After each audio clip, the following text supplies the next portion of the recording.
5분 인문학. 내면의 평온을 얻는 방법.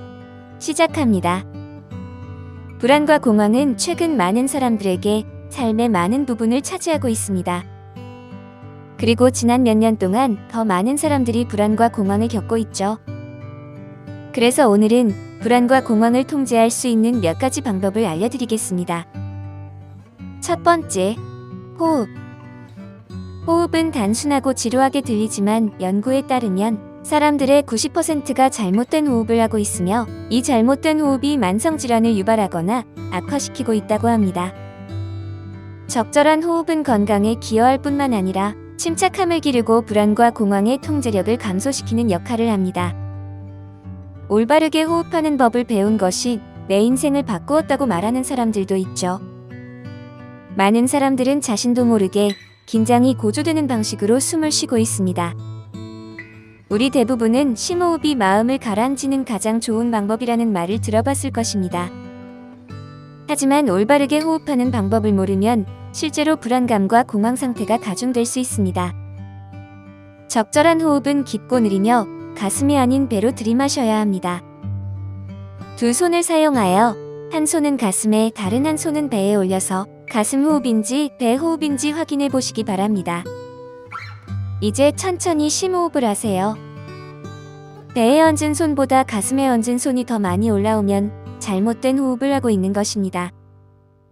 가슴에 있는 손보다 배에 있는 손이 더 올라갈 수 있을 때까지 호흡을 연습하시기 바랍니다. 배로 숨쉬는 법을 익혔다면 이제 제대로 숨쉬는 법을 배울 차례입니다. 적절한 호흡은 깊고 느리며 들숨보다 날숨을 더 길게 쉬는 것입니다. 완벽한 비율은 4초 동안 숨을 들이마시고 2초 동안 참은 다음 8초 동안 숨을 내쉰 다음 다시 2초 동안 참는 것입니다. 이런 식으로 호흡하면 공황과 불안이 빠르게 줄어듭니다. 알려드린 방법을 기초로 해서 자신에게 맞는 들숨과 날숨의 완벽한 비율을 스스로 실험하고 알아가며 적용하시기 바랍니다. 호흡을 마스터하면 불안이 찾아올 때 언제 어디서나 사용할 수 있는 방법이 하나 생기는 것입니다. 두 번째, 불편함을 직시. 불편함을 직시함으로써 우리의 안전지대를 확장할 수 있습니다. 삶의 모든 것과 마찬가지로 우리의 안전지대는 끊임없이 움직입니다. 그것은 팽창하고 수축하죠. 새롭고 불편한 상황을 피할수록 우리의 안전지대는 더 작아집니다. 한 번도 가본 적이 없는 곳으로 운전을 가거나 새로운 레스토랑에서 식사를 하거나 한 번도 만난 적이 없는 사람과 이야기하는 것과 같이 매일 조금씩이라도 불편함에 지속적으로 노출되는 것이 마음의 평온을 얻는 데 오히려 도움이 됩니다. 그리고 어려운 상황을 극복해낼수록 자신의 안전지대는 더 넓어지죠.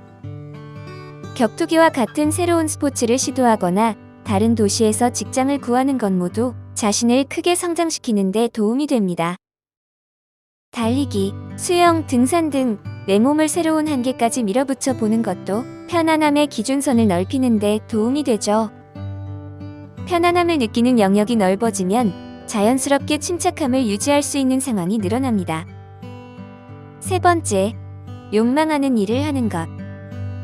자신의 미래에 너무 집중하는 것이 오히려 불안을 유발한다는 연구 결과가 있습니다. 미래는 불확실하고 불가피하며 누구도 계산할 수 없습니다. 우리는 모두 미래의 꿈을 이루기를 원하지만 그것의 달성 여부는 지금 우리가 어떻게 행동하느냐에 달려 있습니다. 수천 개의 잠재적인 행동이 매 순간 우리의 선택을 기다립니다. 그중 우리의 미래를 위해 최선의 방법으로 지금 해야 할 일은 무엇일까요? 이 질문에 정확한 정답은 없을 겁니다. 지금 내가 욕망하고 있는 일에 집중하면 될 것입니다.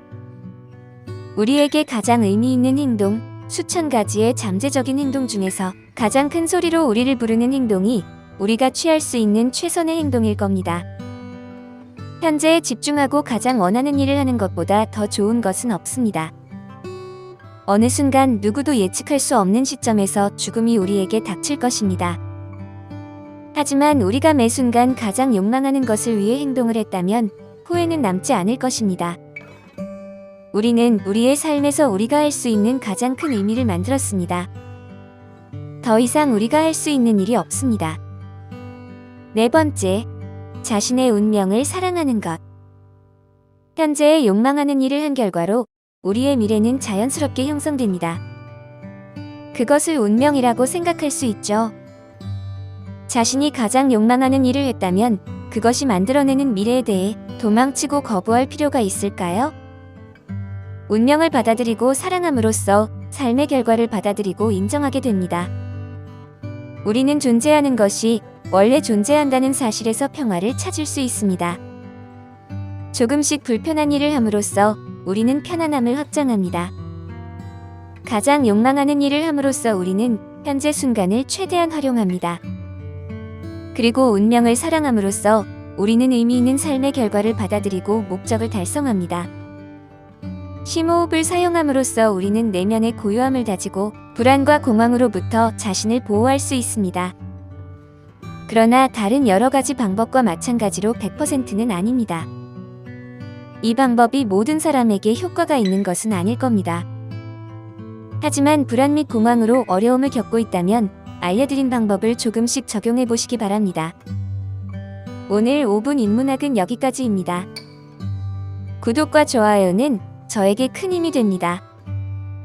끝까지 시청해 주셔서 감사합니다.